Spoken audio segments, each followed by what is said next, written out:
Hello viewers, welcome you all to our channel. In today's video we have come up with a new content for you, that is Power Automate. So from now on you can see more videos on Power Automate.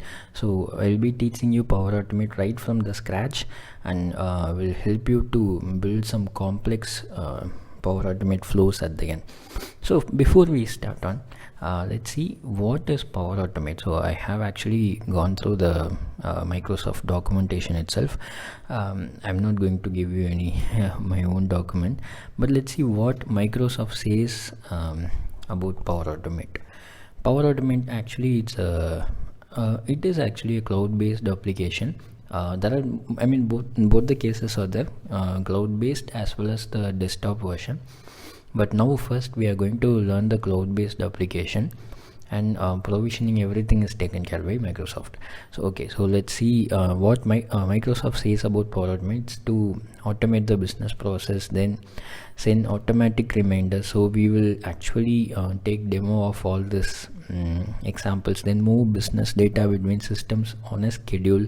So you need to understand, okay, on automatic reminders, okay, and then schedule. So which means that it is capable of doing some routine works, automating some routine works, connect to almost 300 data sources on any publicly available API, right? So what this actually means, this point is very important.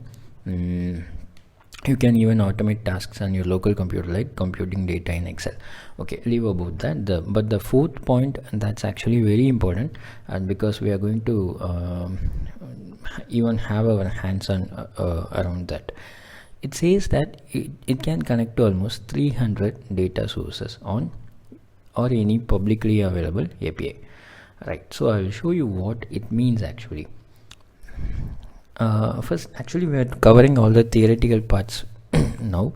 Once we are done with the theory part, I will take you through one simple example. Let's have two data sources. One is SharePoint and other one is Outlook. So as you know, SharePoint is kind of a website data source where you can actually have your documents, data, everything. So let me modify this too.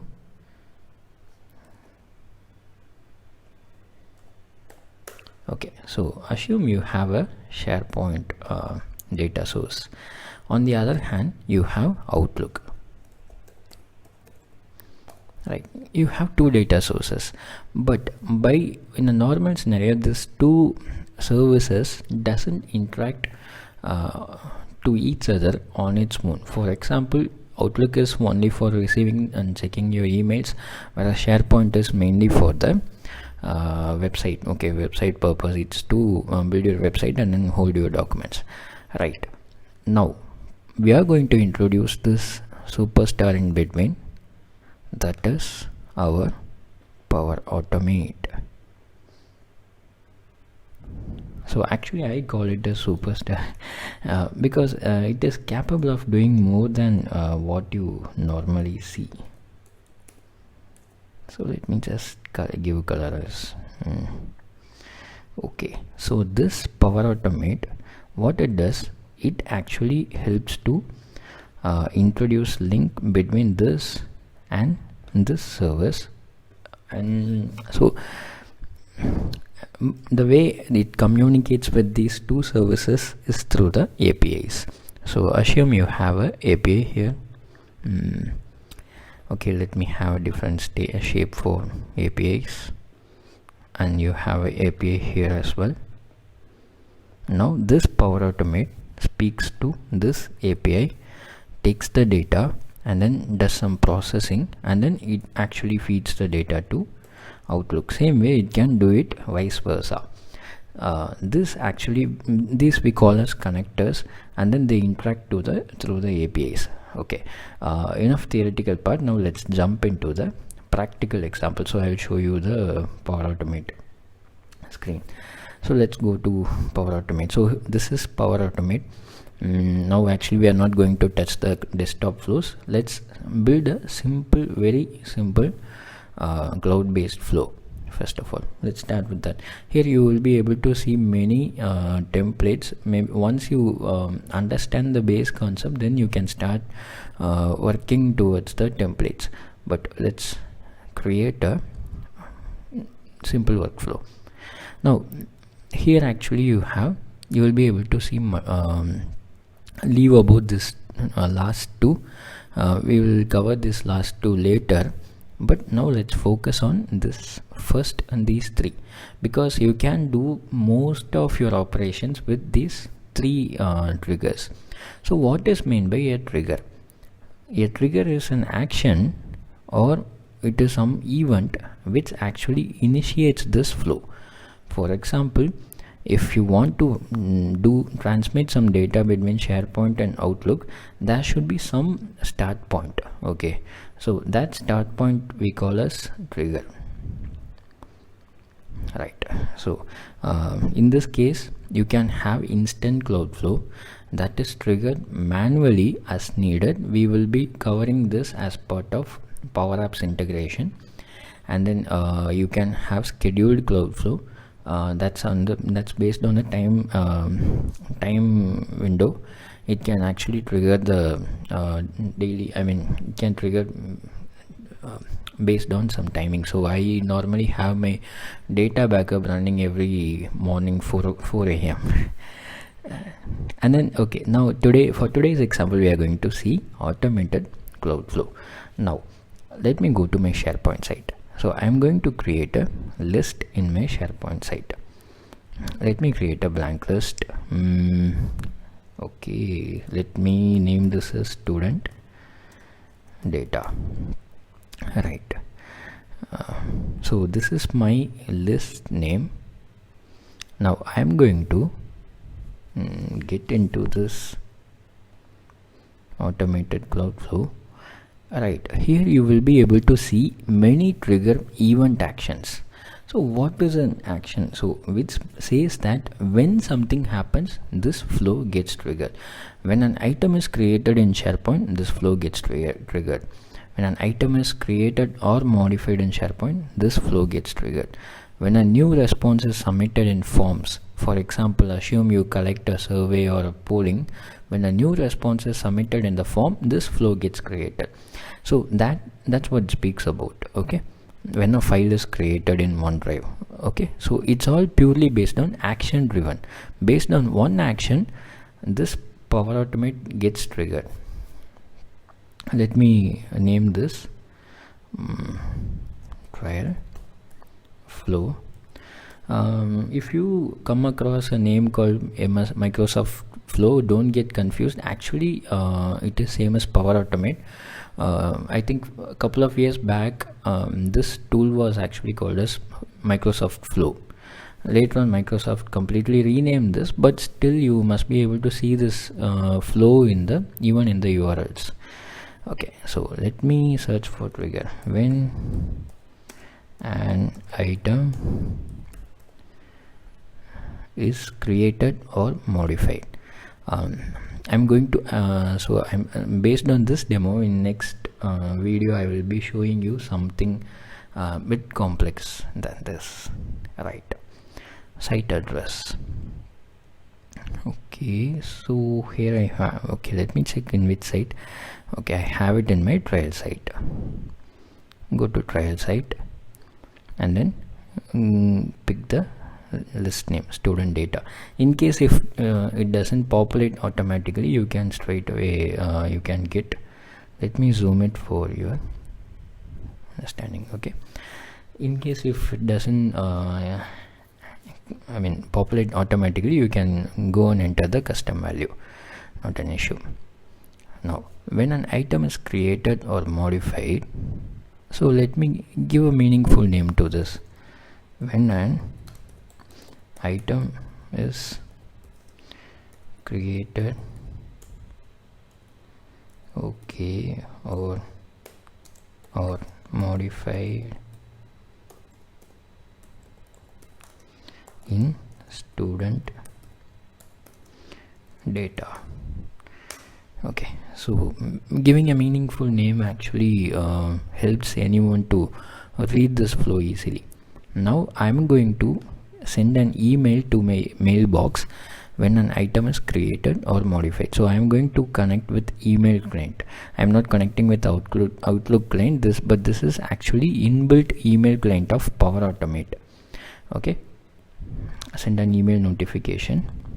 To whom this needs to be sent, let me search my name. Okay, here I have emails. Subject,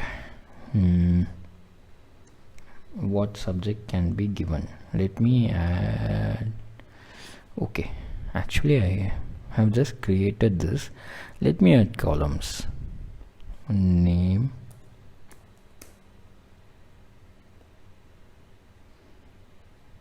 then let me add address. So assume you want to maintain a record for your own team. Now this gets actually added automatically, so you must be able to see this. Okay, sorry.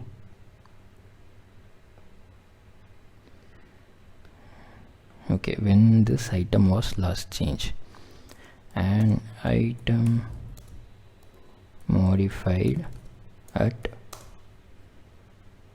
let's have this time. Okay, now let us take it to the next step. Let us see if we are able to see the name. And okay, so here we have the, okay, but this is not the name which we have created.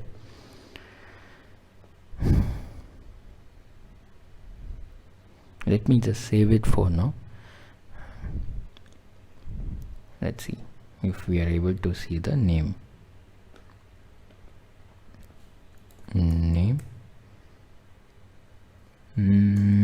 I think it's still okay, it has still not populated the values which we have created. Let me just get out of this flow and re-edit this. Problem is I should have actually added these columns even before connecting in this flow. It takes little more time. Yes, okay, so now we are able to see the items. Let us add name lives at.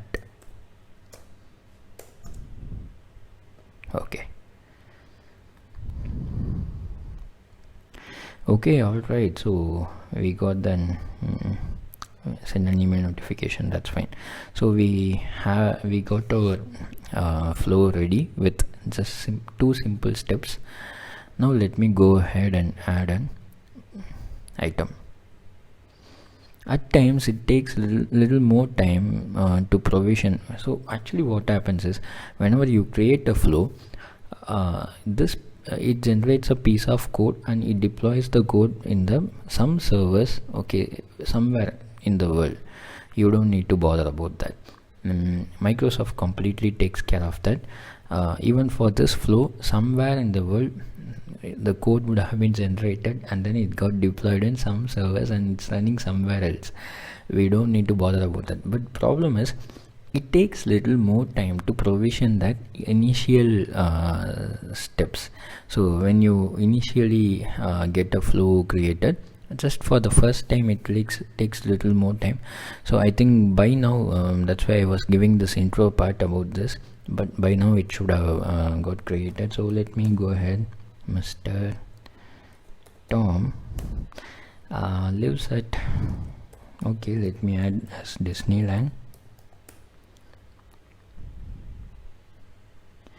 Okay, so we have created a new item. Now this should be starting this flow. Okay, it hasn't started. Let's wait for some more time. I think it takes a little more time to provision the instances.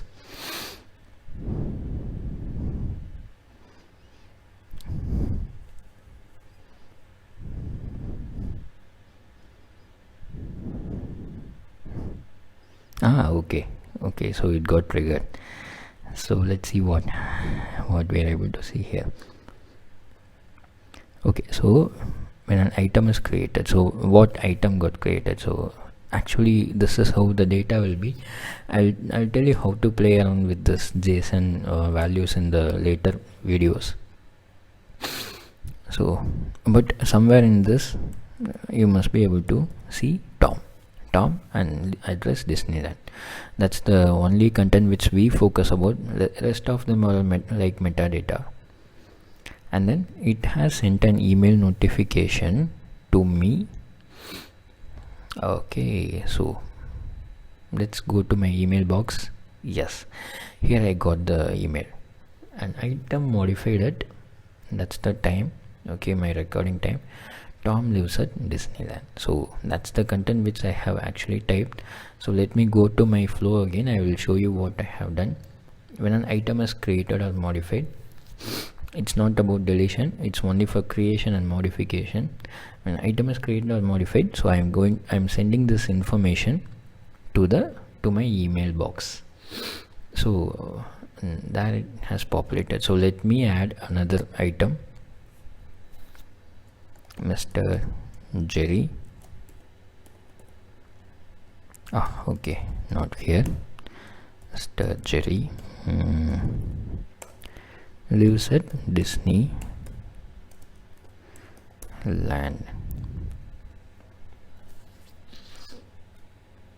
So I would be expecting this flow to pick up this change. Let us refresh this.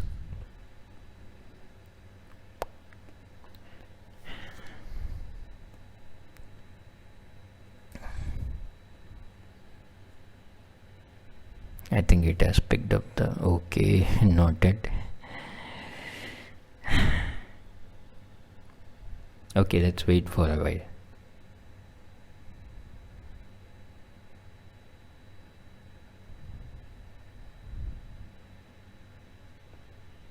Okay, so yeah, it got picked up.